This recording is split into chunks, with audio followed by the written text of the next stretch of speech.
Thank you so much. Today I wanted to talk about iterating on your AI evals and why I think actually iteration is the key to a great evaluation framework. So we know how it is with AI. We do a demo, we feel like this is easy, it feels like we're almost there. A lot of the times, even just a simple prompt makes us feel like we're there, feels like 90% done. And going from this 0 to almost done feels so easy. So, how hard could it be to go from almost done to done? But that's actually the hardest step. You know, reliable AI is hard. Sometimes it works, sometimes it doesn't. A lot of times, fixing one bug breaks other parts of the AI.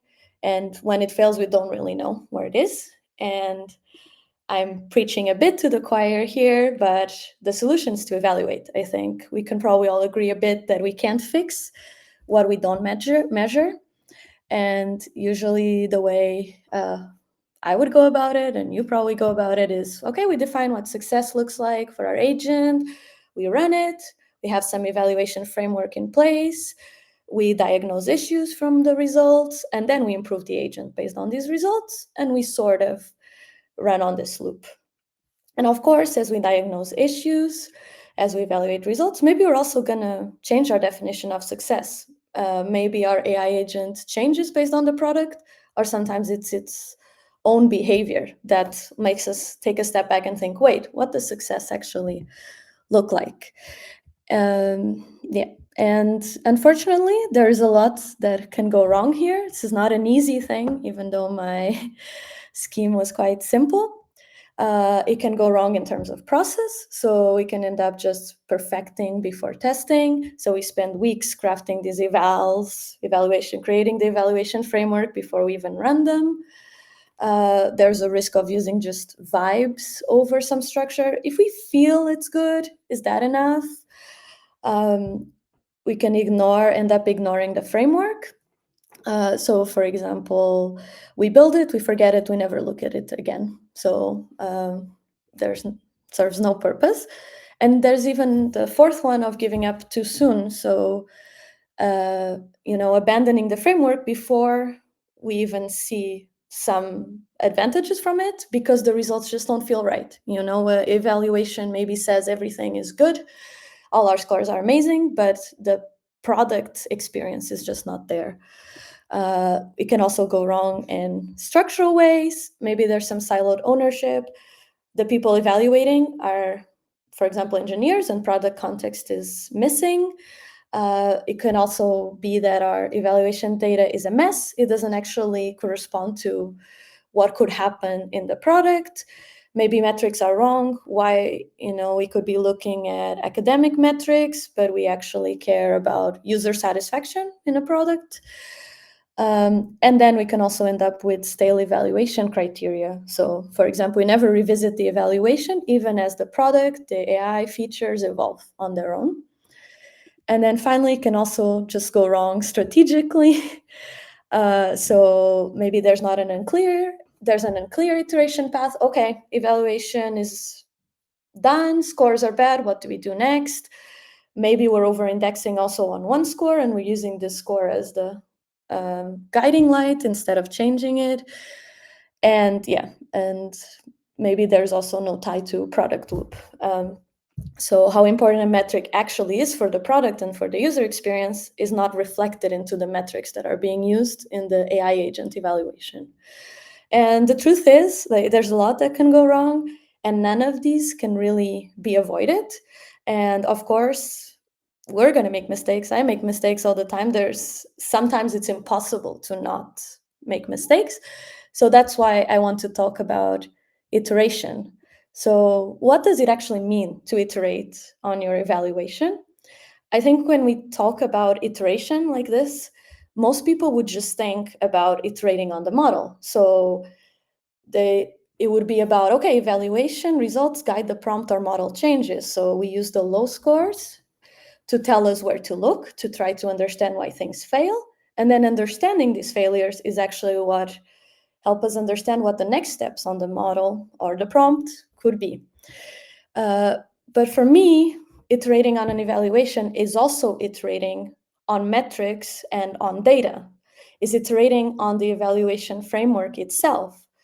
So on metrics, for example, if your goal changes, so should your score, so should your rubric. So the idea here is that, okay, metrics don't need to be perfect from the start. It's still better to have something simple than nothing at all. And then now, even with LLM as a judge, we can get a lot of fast scalable feedback. We can use as many as we want. They can be as specific or as complex as we want, and we can change them as our goals change.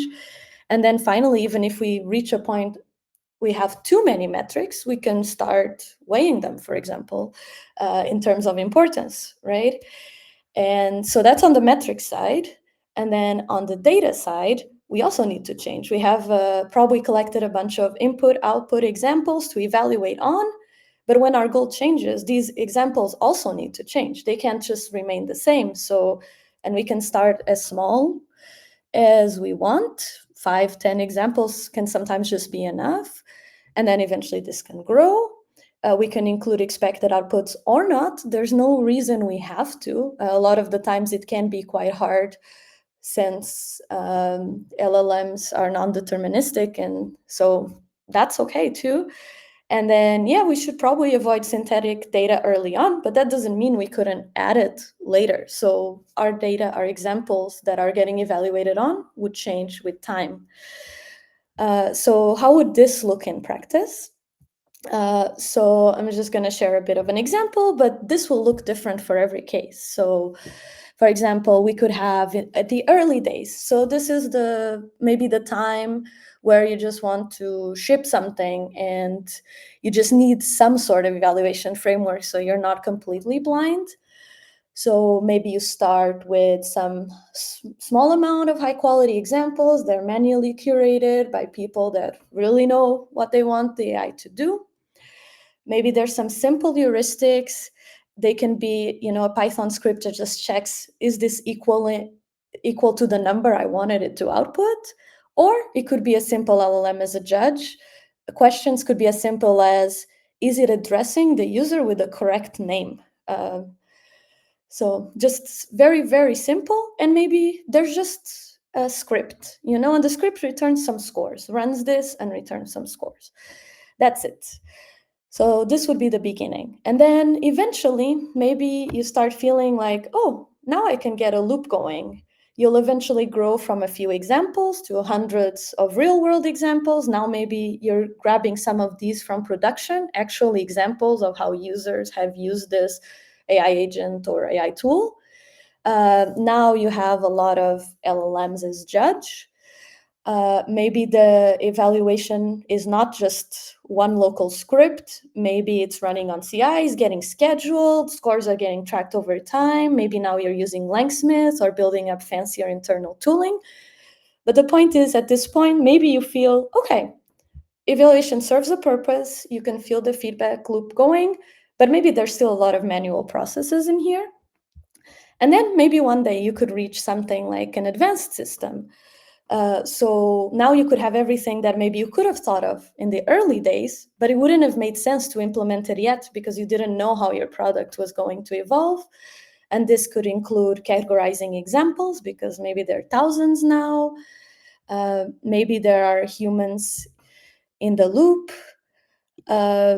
Maybe now you even fine-tune after you correct some evaluation examples that didn't turn out well in production. And then, yeah, maybe you deploy with confidence because once it passes some evaluation thresholds, you know it's correct. But once again, this is just an example, and I think different products require some of these things maybe earlier on or later on. Maybe some things are never going to make sense, and some features maybe just need a few examples. Others a few examples and many metrics, but others will be one very good metric with thousands of examples. But this is also my point, because once we are in the early days or in the comfortable loop or whatever we are in this process, we don't actually know what is the best evaluation framework, because as we build the AI feature, the framework will depend on how the AI feature itself evolves. So I guess my suggestion here and my point is, don't try to skip these steps. today, just build the smallest evaluation framework you can. Maybe you have something like this already, and then you just work on making it a little better every day. Yes, so thank you, everyone. And yeah, feel free to reach out to me on LinkedIn or via email. I'm always happy to discuss how it would actually implement this for specific cases, and also just AI evaluation in general. And there are some great talks following me, so just stick around.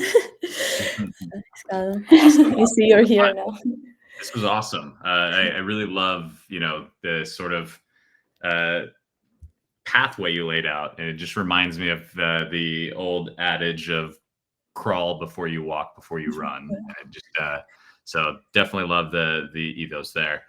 We did have a couple questions in chat that I definitely wanted to shoot over to you. So Ricardo from Indikium asks, is the user feedback included in the loop? And if so, how would you do that?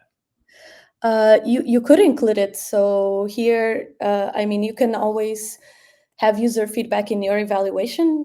So the same way you could have an LLM as a judge or some other type of scoring, you could also just bring in to your framework. I know you can do it in Langsmith. When you get a thumbs up or down, you can bring it in, and that becomes a score, just a user feedback. And maybe you use it to collect examples to then evaluate later on. Maybe use it for some fine tuning after, if they're good, and if they're bad after you correct them.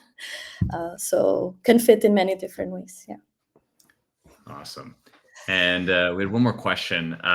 Sangi from Microsoft asked, do you mean advanced system as in productizing the system? If so, that seems like human in the loop is coming in pretty late. No, I just meant like it was more of an example of how things could look, and maybe it depends.